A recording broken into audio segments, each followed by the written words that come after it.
I didn't leave him angry. I left quietly, and that silence changed everything.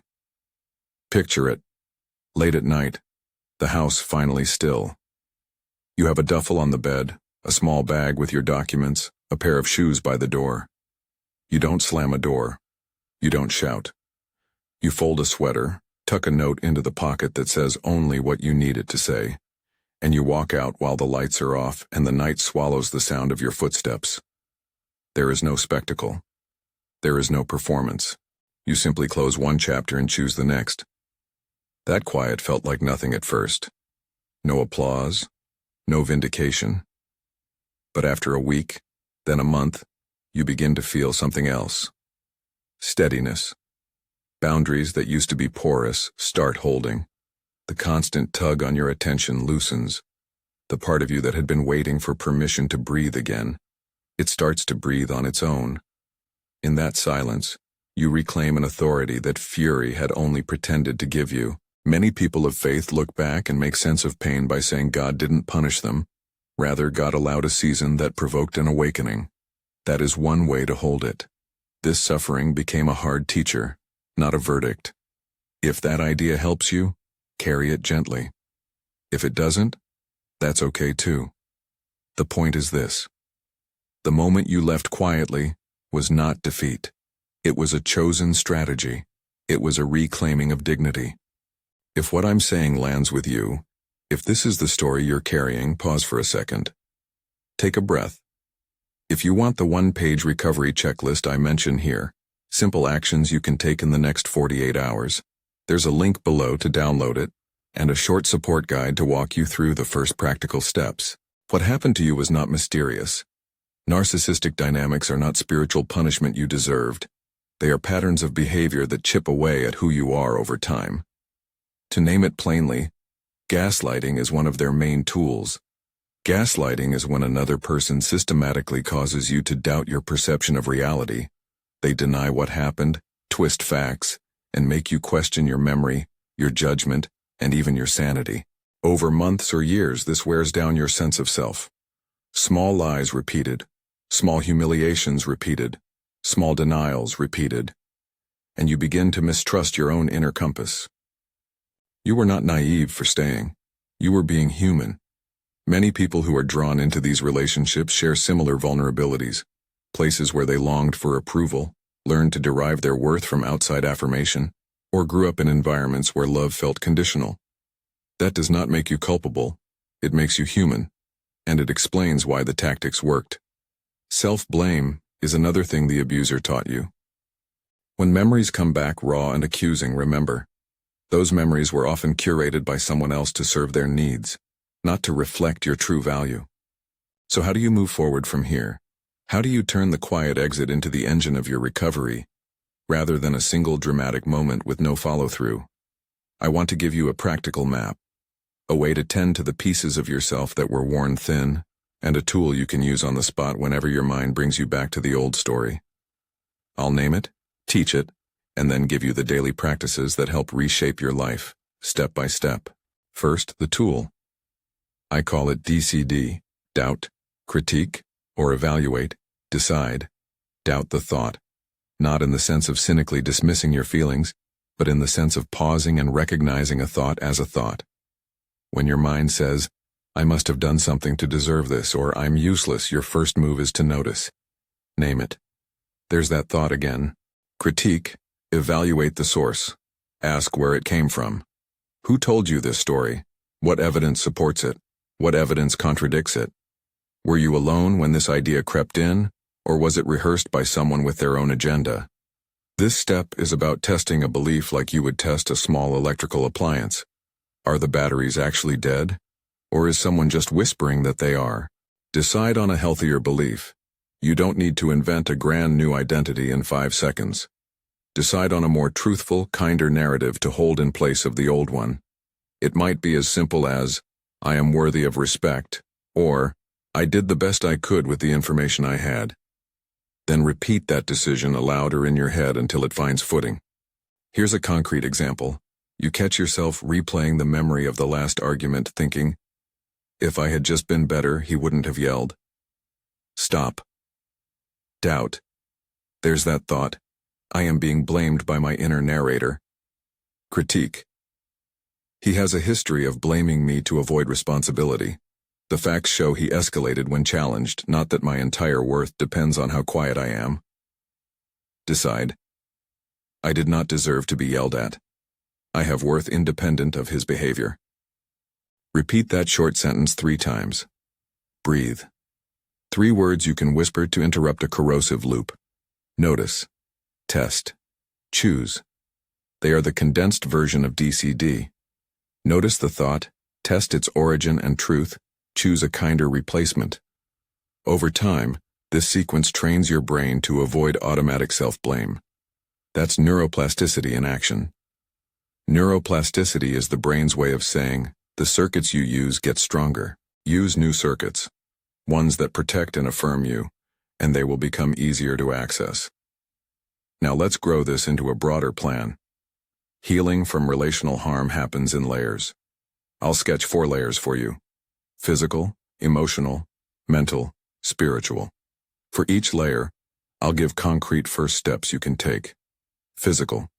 Reclaiming the vessel that houses your heart. Action 1. Stabilize sleep. Choose one bedtime ritual, a warm shower, a short walk, a book, and keep it consistent for 2 weeks. Sleep rebuilds resilience. Action 2. Re-establish regular meals and basic movement. You don't need to run marathons. 15 to 20 minutes of movement 3 times a week. A walk, stretching, light weights. Signals to your body that life is continuing and you are caring for yourself. Action 3. Medical checkup. If you've been under chronic stress, a visit to your primary care provider can rule out or address physical consequences of prolonged anxiety. Emotional. Feeling the feelings so they stop needing to shout. Action 1. Name the emotions once a day. Journal for 5 minutes. I feel because iwiao. Naming neutralizes intensity and gives language to what's happening. Action 2. Allow the grief. Grief is not a pathologic state, it's a process. Set aside small windows, even 10 minutes, to let the sorrow come without trying to fix it. Use a box of tissues and a playlist that helps you feel rather than distract. Action 3. Seek support. A trusted friend, therapist, or support group can validate what you experienced and provide perspective. If therapy is outside your budget, look for sliding scale clinics, church-based counseling, or peer support groups online. Mental, reshaping the story you tell about yourself. Action 1. Practice DCD daily. When a negative memory surfaces, go through the 3 steps. Keep a small list of 2 to 3 reframes you can use immediately. Action 2. 2-minute thought replacement exercise. When triggered, pause, name the thought, breathe for 5 counts, and repeat a short affirmation. I am safe now, or I choose my own story. Do this for 5 minutes a day to start. Action 3. Read and reflect on short restorative texts. Choose one chapter of a book once a week that models healthy boundaries or healing narratives.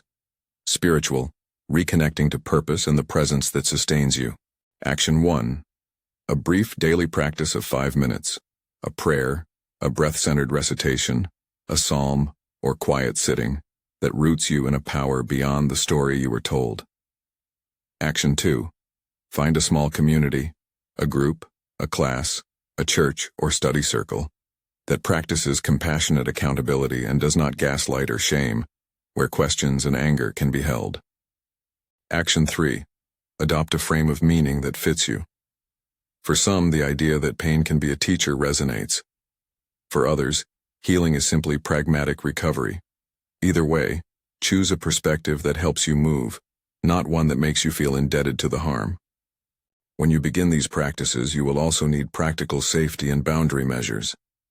Leaving quietly was the first act. Follow-through matters. Change passwords. Freeze shared accounts that allow the other person to track or control. Tell a neighbor or a trusted friend your plan. If children are involved, plan custody and safety with legal and pastoral advice. Unsubscribe or block on social media when needed. These are not small measures. They are necessary scaffolding for your inner work. Let's return to that quiet exit and see it as a full scene, because the details matter. There are preparatory moves that make a quiet leaving effective.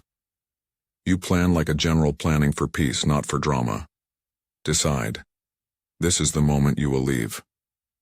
Make a list of essentials: documents, ID, bank info, any custody papers, medication, a week's clothing, valuables you cannot replace, and any items of personal or sentimental value you need.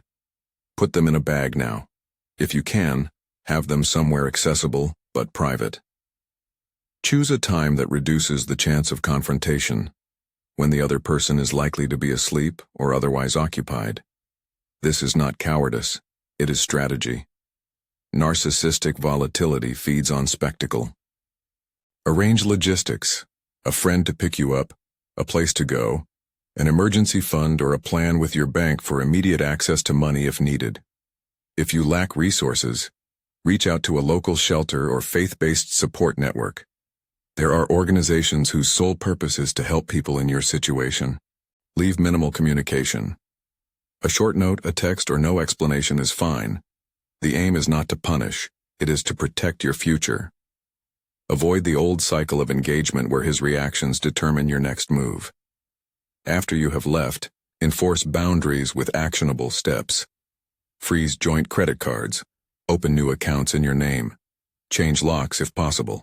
Limit contact to essential logistics, legal, children, property, via secure channels, ideally mediated by a third party if tensions remain high. If you're tempted to re-engage for the momentary satisfaction of being seen, remember the quiet exit's purpose. It was a clean transfer of agency back to you. Do not hand it back by reopening the conversation on his terms. Why does the quiet method work so powerfully? Because drama feeds the narcissist. Their attention is currency.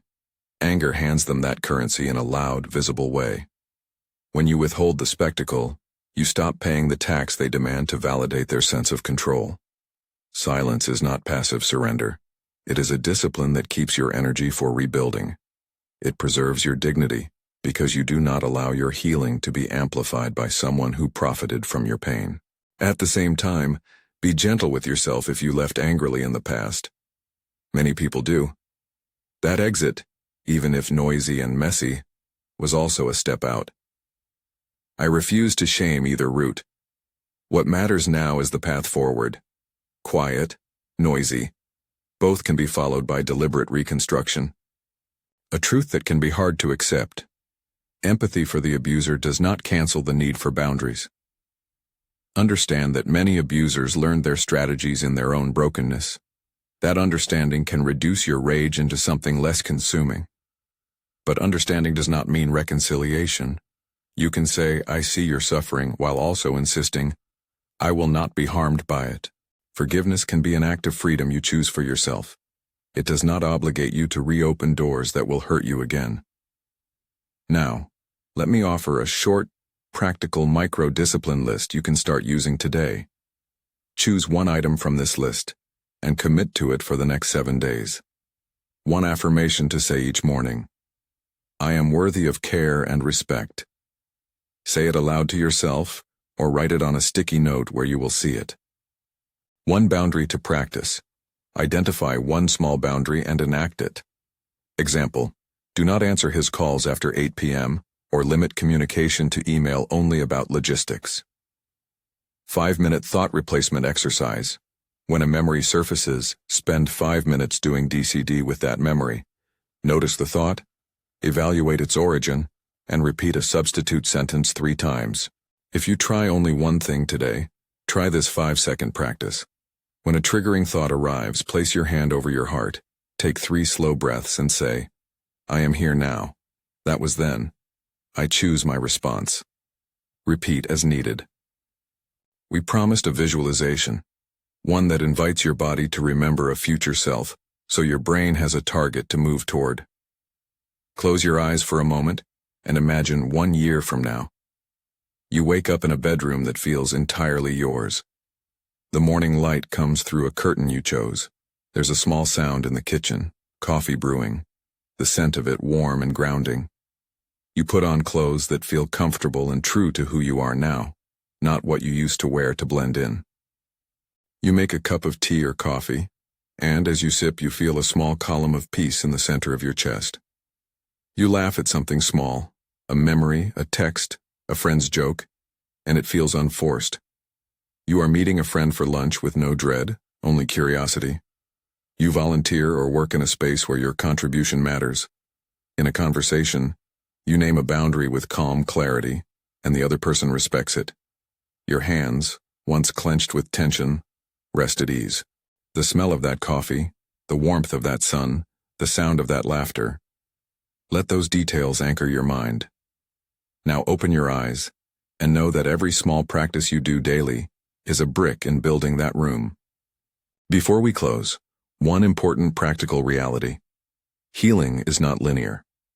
Days will feel like progress, and other days will feel like backslides. That does not mean failure. It means you are human, and you are healing in real time. Track small wins. A night of uninterrupted sleep, a day without ruminating, your first conversation with someone who listened without judgment. These are proof that things are shifting. If you want structured help practicing DCD and walking through the 4 layers step by step, there is a workbook and a community that many have found helpful.